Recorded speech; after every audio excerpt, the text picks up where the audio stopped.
A momentous day ahead, and of course the newspapers capture that today. To talk us through some of the front pages and what's inside, we're joined now by Mark Lobel, our reporter. Mark, you've got a whole array of articles in front of you. Where do you want to start? Well, Buckingham Palace, Sally, has released a previously unseen portrait of the Queen. That's dominating many of the front pages. We can show you that now. This is by Ranald McEnany. He's a photographer that has met the Queen on 5 separate occasions at least, and it's across the Telegraph. They've gone with A Life of Selfless Service. The Express has gone with Farewell, Our Glorious Queen.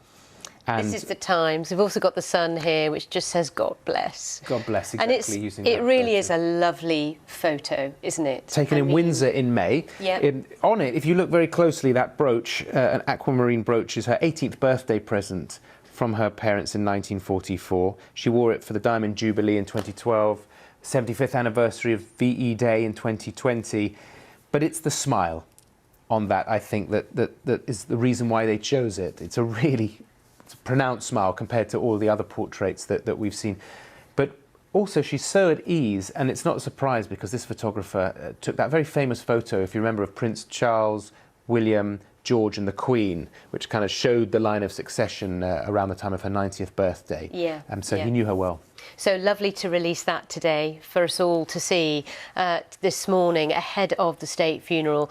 So inside the pages? Let me show you quickly the front page of the Metro, just while we're on these kind of striking front pages. This is a portrait of Queen Elizabeth from 1954 that they've chosen there.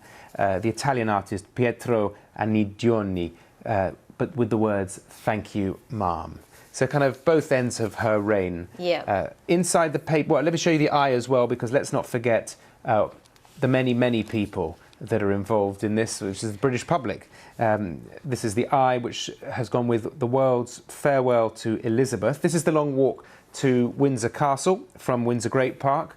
And if we show you... Which is where the final moments of today's events will be taking place, isn't it? Exactly, yeah. In Windsor. The second part of the procession after Westminster Abbey and the funeral there. If I show you, if you go to page 17 inside the eye, it says how newspapers reported royal funerals in the past. It's a reminder that if people are feeling that it's wall-to-wall coverage for this funeral, it has always been the case. They say when Queen Victoria died in 1901, and we can show you a picture of that funeral. The Times reported how her funeral at Windsor was marked by every circumstance of public ceremonial. They say Hyde Park attracted the most enormous crowd, its special correspondent wrote. The pathways were swarming with people, and the numerous high trees were filled to their topmost branches with daring and adventurous climbers. So I wonder if we're going to see any of those today. We may see a bit of that today, who knows. But it's very familiar, isn't it, listening to that reporting with the passing of Queen Victoria. Can I show you the Daily Mail? Yes, please. Inside, page 21, we've been talking about it day in, day out, the queue. Yes. I think we've missed a trick, actually. If you look how Daily Mail have captured on page 21 what they call the queue, they say, of course, we've only got about 30 minutes left of it, but they say after 35, after 6 days, it's the end of the Elizabeth line. Now, that is a great line, isn't it? Because, of course, she opened the Elizabeth line this year. That's right. It was one of the few public events that she turned up to. It was a big surprise at the time. That's right. We didn't expect her to be there. We've been calling it the queue all this time, but, of course, we should have been calling it the Elizabeth line.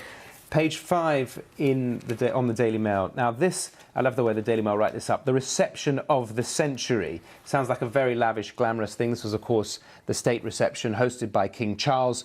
These hundreds of dignitaries from all around the world. But if you turn over the page and if you look at the Times, we see that it's not that simple.